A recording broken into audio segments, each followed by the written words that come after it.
আমাদের স্টেট ব্যাংকের account stop হয়ে গেলে বা যে কোনো কারণে যদি কেওয়াইসি করার প্রয়োজন হয়, তাহলে আমরা এই ফর্মটিকে পূরণ করে খুবই সহজেই আমাদের অ্যাকাউন্টের কেওয়াইসি কমপ্লিট করে নিয়ে পুনরায় চালু করে নিয়ে সমস্ত রকম ট্রানজেকশন আমরা করতে পারবো।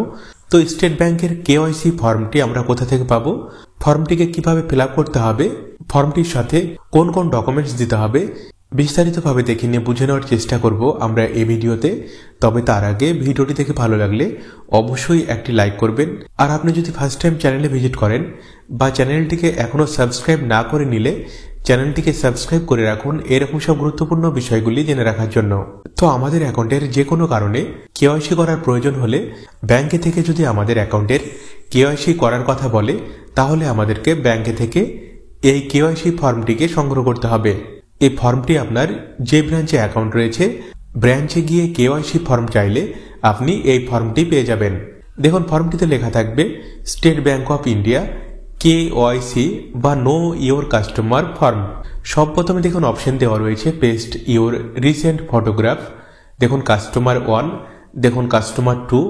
তো আমাদেরকে যেটা করতে হবে, আমাদের যদি সিঙ্গেল অ্যাকাউন্ট হয় তাহলে আমাদেরকে এইখানে কাস্টমার 1 লেখা রয়েছে, এইখানে আমাদের রিসেন্ট ফটোগ্রাফ বা পাসপোর্ট সাইজের ছবি এইখানে লাগাতে হবে এবং সেই সাথে 1 নম্বর ছবির নিচের দিকে এই সমস্ত অপশনগুলি আমাদেরকে ফিল আপ করতে হবে।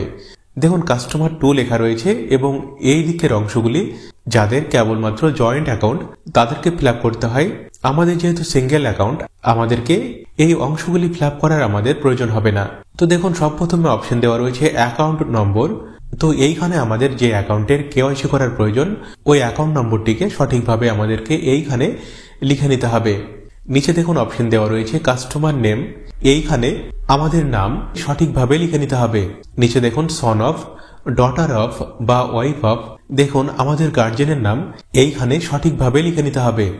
নিচে দেখুন ডেট অফ বার্থ অপশন দেওয়া রয়েছে, এইখানে আমাদের জন্ম তারিখ বা ডেট অফ বার্থ সঠিকভাবে লিখে নিতে হবে। তো আপনার আধার কার্ড বা প্যান কার্ড যে ডকুমেন্টস আপনি দিচ্ছেন সেই ডকুমেন্টস থেকে দেখে নিয়ে সঠিকভাবে আপনার জন্ম তারিখ এইখানে লিখে নেবেন। নিচে দেখুন অপশন দেওয়া রয়েছে প্যান কার্ড, তো আপনার প্যান কার্ড নম্বর সঠিকভাবে আপনাকে এইখানে লিখে নিতে হবে। দেখুন অপশন দেওয়া রয়েছে পার্মানেন্ট অ্যাড্রেস, তো আপনার স্থায়ী ঠিকানা এইখানে সঠিকভাবে লিখে নিতে হবে। নিচে দেখুন অপশন দেওয়া রয়েছে টেলিফোন নম্বর, আপনার টেলিফোন নম্বর থাকলে এইখানে সঠিকভাবে লিখে নেবেন। নিচে দেখুন অপশন দেওয়া রয়েছে মোবাইল নম্বর, আপনার মোবাইল নম্বরটিকে এইখানে সঠিকভাবে লিখে নেবেন। আপনার আগের যে মোবাইল নম্বর ব্যাংকের অ্যাকাউন্টের সাথে লিঙ্ক ছিল সেটা যদি বর্তমানে আপনার না থাকে তাহলে নতুন নম্বর আপনি এইখানে লিখে নিয়ে নতুন নম্বর আপনার ব্যাংক অ্যাকাউন্টের সাথে অ্যাড করে নিতে পারবেন। দেখুন অপশন দেওয়া রয়েছে ইমেল আইডি, যদি আপনি আপনার ইমেল আইডি অ্যাকাউন্টের সাথে অ্যাড করতে চান তাহলে আপনি আপনার ইমেল আইডি এইখানে লিখে নেবেন। নিচে দেখুন আইডেন্টি প্রুফ নম্বর, এইখানে আপনি আপনার আধার কার্ড নম্বরটি লিখে নেবেন। নিচে দেখুন অ্যাড্রেস প্রুফ অপশন দেওয়া রয়েছে, এইখানে আপনি আপনার ভোটার কার্ড নম্বরটি লিখে নিতে পারেন।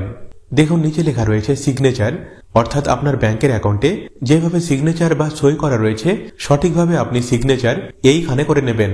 দেখুন ফর্মটি আমাদের সঠিকভাবে ফিল আপ করা হয়ে গেছে। ফর্মের সাথে আমাদেরকে আমাদের ব্যাংক অ্যাকাউন্টের বা পাসবইয়ের জেরক্স কপি, আমাদের আধার কার্ডের জেরক্স কপি এবং প্যান কার্ডের জেরক্স কপি একসঙ্গে ফর্মটির সাথে পিন আপ করে ব্যাংকে জমা করতে হবে। ব্যাংক থেকে ডকুমেন্টসগুলি ভেরিফাই করে আমাদের অ্যাকাউন্টের কেওয়াইসি করে দিলে আমাদের অ্যাকাউন্টের কেওয়াইসি কমপ্লিট হয়ে যাবে।